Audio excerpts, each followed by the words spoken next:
একটা দেশ Italy. Europe এমন ভদ্র সভ্যতার দেশ যা মুখে বলে প্রকাশ করা যাবে না। ভদ্র সভ্যতার দেশ এজন্যই বললাম বা বলা হয়। ইতালিতে যারা আসছে, প্রথমেই যারা আসছে তারা কিন্তু অন্য দেশের মতো কষ্ট করে না। এদেশের প্রশাসন, পুলিশ প্রশাসন এতই সুন্দর আচরণ করে যা থেকে সবাই মুগ্ধ হয়ে যায়।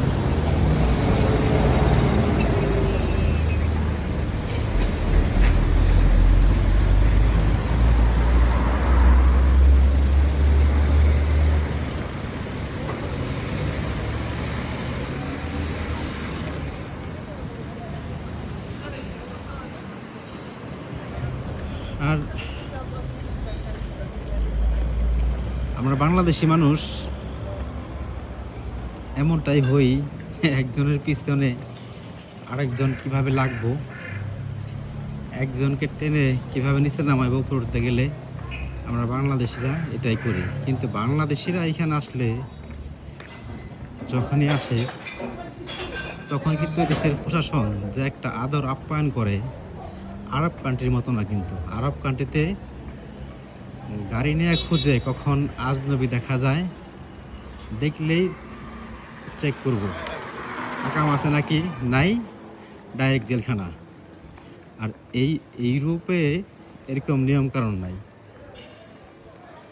পুলিশের চেক করব ঠিকই, ধরবো ঠিকই, কিন্তু দেশে পাঠাবে না।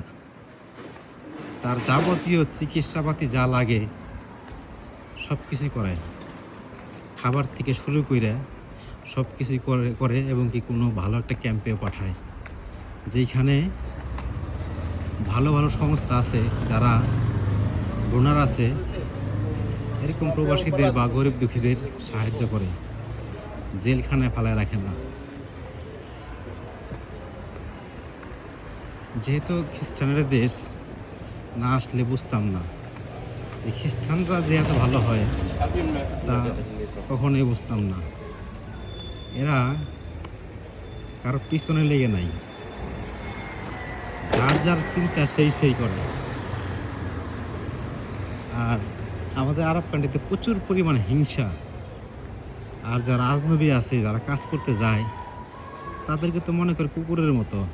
100 থেকে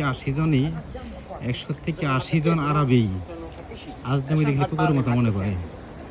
আর 100 থেকে 80 জন এরই মনে করে, আর 10 জন 20 জন ভালো হয়।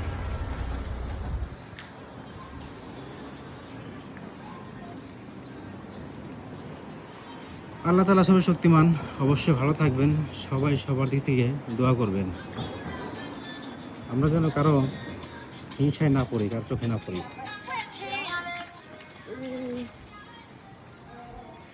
আজ এ পর্যন্তই। আল্লাহ হাফেজ। দেখা হবে অন্য কোনো ভিডিও নিয়ে, অন্য কোনো সময়। ভিডিওটা শেয়ার করে দিবেন, লাইক কমেন্ট করবেন। লাইক কমেন্ট শেয়ার করলে ভিডিও করতে ভালো লাগে। আল্লাহ হাফেজ।